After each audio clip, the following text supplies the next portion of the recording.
Welcome to a brand spanking new episode of Business Beyond the Game. I'm your host, Eric Jackson, and today we're joined by a very special guest who represents the red, white, and blue. She's a Vermont native, Olympian, TikTok star, and a standout on U.S. women's rugby team, Ilona Maher. Ilona, how are you?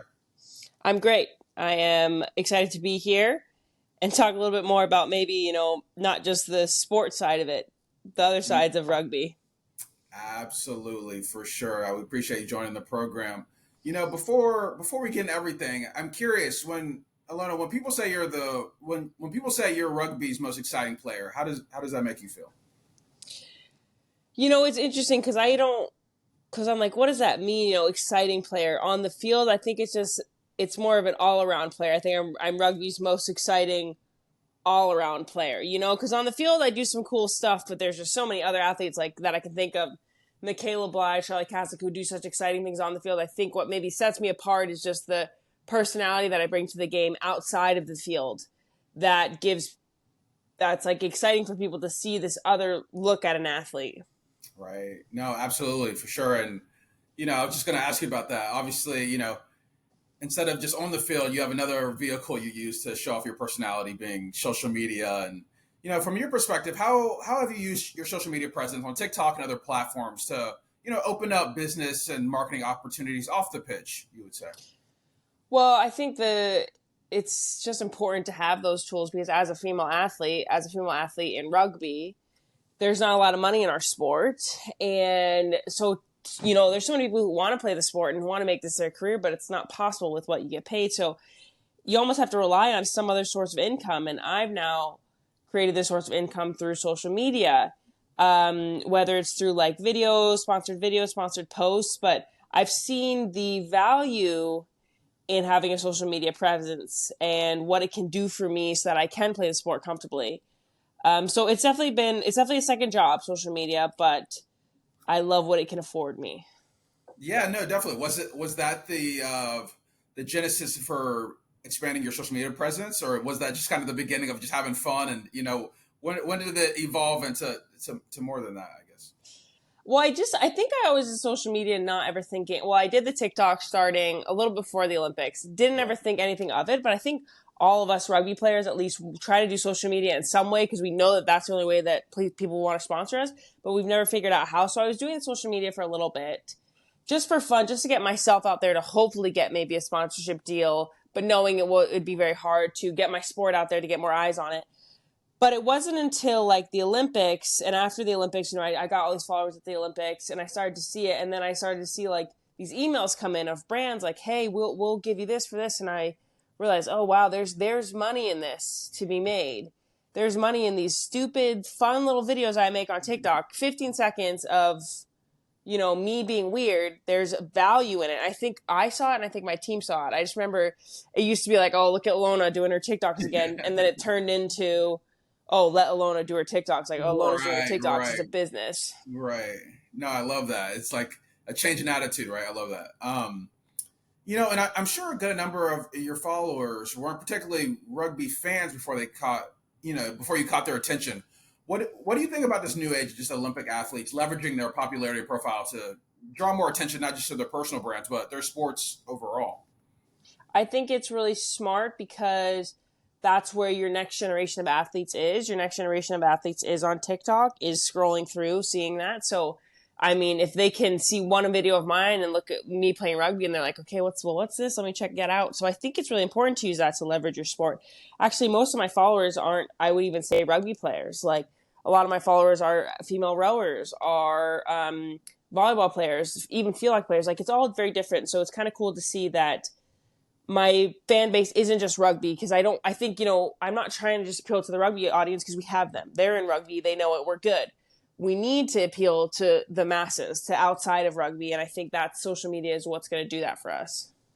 Definitely. And how do you balance just being authentic in your own TikToks, right? And still with the commercial pressures and, trying to, I guess fulfill deliverables with sponsors? I think for me, it's very important to, first off, only work with brands that I actually use. And because that allows me to be very authentic. Like, oh, if I use this protein bar, I can authentically try to sell it to other people. I think it can be very hard at times because, brands will be like, oh, well, no, there's no, creative, just do what you want, show what you want. It's like, well, I can't, I have trouble, giving my voice to a shampoo, so it can be very hard sometimes. And there's a lot of times I have to reshoot and do this, but I think it's like you figure out what your voice is as you keep going through this social media thing, and you figure out how you kind of, oh, well, this is what I would say. Like, I'm, going to work with a protein bar soon. And I immediately like think about, oh, this is how I would say it if I was ever just like thinking about protein bars or talking about protein bars. So you kind of really start to clarify what your brand is as you go and how you're going to market things. No, I love that. For you, what's the dream brand you would like to work with? Ben and Jerry's, Vermont stand up. I mean, if they were to give me an ice cream flavor, I think I would retire. No, that would be great. I think for me, it's now getting to that point where I'm looking for more bigger deals because I do a lot of one-off stuff. Oh, can you do this TikTok for this Right. and this Instagram post? So I think I've now got to a point in my career and my following where I can start looking for bigger deals like that. And because it's a lot of work doing those one-offs, like one-off for here, this person, and like all of those. So a bigger deal. I mean, right now, what I would love to get is some sort of even clothing deal. But it is very hard. And I mean, I have people trying for me and I've tried. So it's hard out there. And for me, it's hard. And I have a lot of followers. I can't imagine for my teammates who are like, oh, well, I'd love this too. I'm like, yeah, I feel you, but I can't get anything. So I'm still trying to navigate this and figure out how to get brands on board with wanting to sponsor me, in bigger deals, because I think that's what I deserve. Now I'm learning that's what I deserve. I think I used to undersell myself, but having people around me who can actually really say, no, this is what you deserve. No, definitely. And for you, just getting back on the pitch a little bit, you've personally had to reset a bit, battling back from the ankle injury earlier this year. How has that just balance been of recovery while also focusing on your personal brand at the same time? It hasn't been bad at all. I think it doesn't hurt for the brand of like being a social media star because it gives you another thing to talk about, right? Injury. Right. So it's like and that's weird. You become a content creator and every little thing could be a video, something that you can promote. So this was just, oh, injury. I know everyone gets injured, people, so I can now have another angle to get at. Mm-hmm. It was hard in the fact that I couldn't be there practicing with my team, but we were able to qualify for the Olympics, literally just the tournament after I did my ankle. So I wasn't really missing it. So we had already pretty much qualified. Yeah. So that was good. So it actually made this recovery process not too bad and got to really focus on my ankle and didn't have to rush it, which I think if I'd had to, we still had to qualify for the Olympics, I'd be rushing my ankle and getting back. So I was able to really take my time with it. And in that time, make the videos that I want to. I signed with a different agency in that time. So it was definitely a good time of rest, recovery, and maybe a reset as well. Yeah, no, definitely. And like you mentioned, for folks at home, the U.S. Women's 7 squad is qualified for the Olympic Games in Paris next year. And you all just recently did some tune-up work, right, in Santiago. And how do you feel overall right now about the Eagles' chances of securing gold medals? And it's so interesting in our sport because it's just so the way the ball bounces. And as a lot of sports are, especially those really short sports, like running or javelin, it's like you have 5 seconds, 10 seconds to perfect something, and that's the chance you get.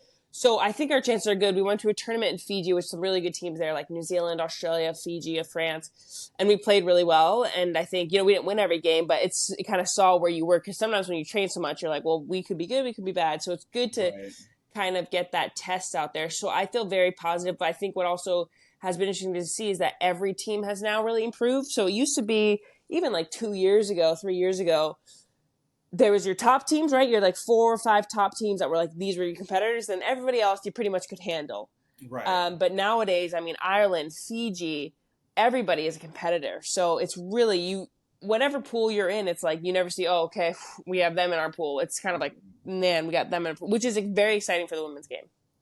No, absolutely, right. It used to be more of a drop-off, you feel like. And now yes. Yeah, absolutely. Well, will it be comeback story of the year if you manage to get to the podium next year with your teammates?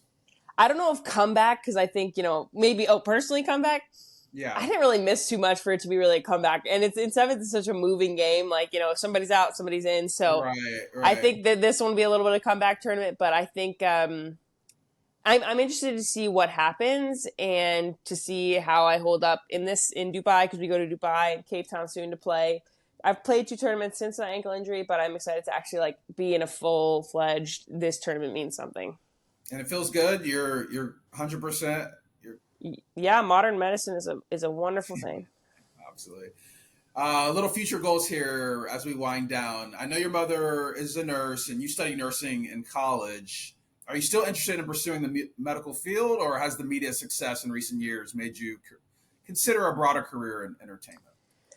Yeah, I'm so happy that I got my nursing degree and that I have my registered nursing license. I then went on and I got my MBA because I got classes for free. I just don't see myself going back to nursing, which sucks because I put a lot of time into it, a lot of effort, a lot Yeah. of money, student loans. But I just think social media has opened a door for me, whether it's broadcasting later on. I would love to stay in the sport space, the rugby space, the female sport space. And I think that's where I would love to head. But also maybe not sport, whether it's, film and TV. I think there's just so many more options which have been opened because I was weird on TikTok. No, I love that. Definitely. Well, whatever decision you make, I'm sure you'll excel. And that brings us to the end of this week's episode. I appreciate you all for tuning into Business Beyond the Game. You heard it from her first. Ilona, we wish you the best of luck and thank you for stopping by the show. Thank you.